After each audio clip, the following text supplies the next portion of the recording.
Hey everyone, we're talking about Amber Aquilaria by Electimuss London. And the notes in this on top, just bergamot, mid, rose, and cognac, base, ambergris, sandalwood, vanilla bourbon, and Aquilaria oud.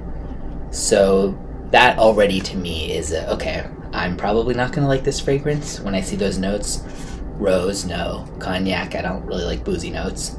Oud, sandalwood, all kind of on my no thanks list. But I'll try to give as unbiased a review as possible, and I will say right away, this is not nearly as harsh as I thought it might be. So often when you get something, especially with the kind of common niche pairing of rose and oud, it can be really intense, not just in terms of projection or longevity, but just the scent itself, just very like a punch to the face of extreme oud and just like really rich rose, which a lot of people love that, and that's great. Some people like me don't like that at all, so that's just not for me. But in this case, it's much more well blended than the typical one, and it doesn't smell like that sort of potpourri style rose and oud of the real old school, though I would say it certainly leans mature.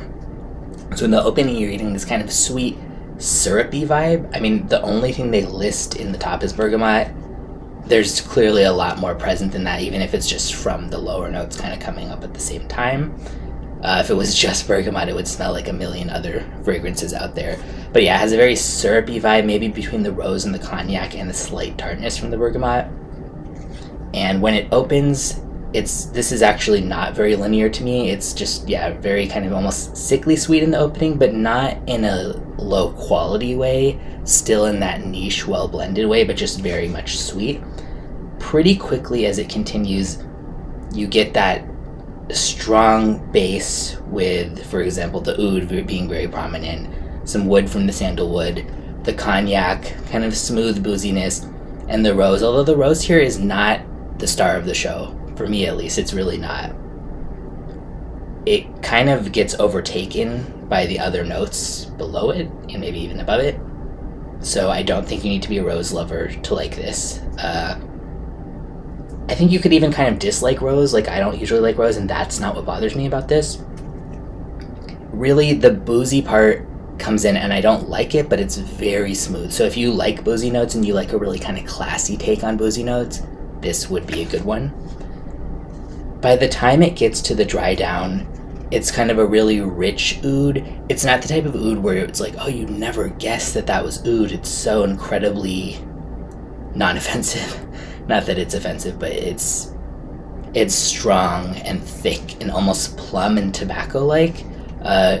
Growing up, I lived kind of near a cigar store type of place, and this reminds me a little bit of walking past there when people were on the patio kind of area smoking cigars.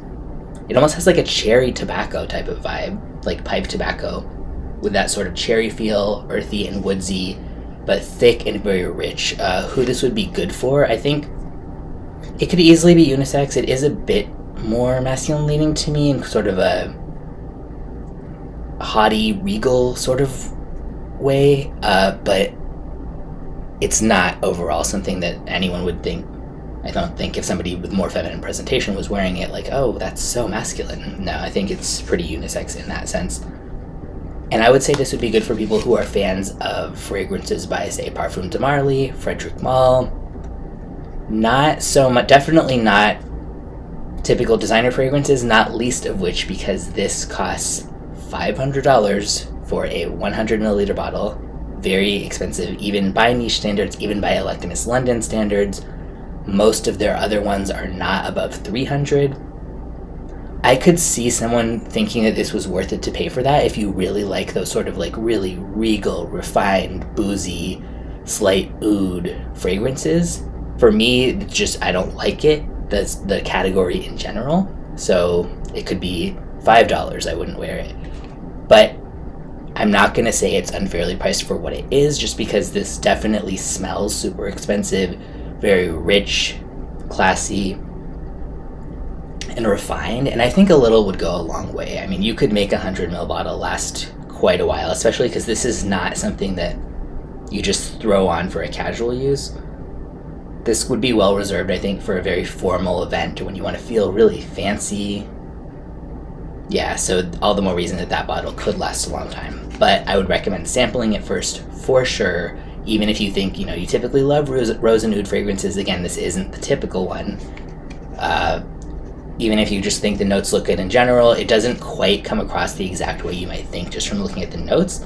But if you like those rich, elegant, boozy, yet really kind of smooth, refined woods at the same time, and some intensity from the oud, yeah, sample it. I'll put a link in the description to where you can buy a bottle or a sample.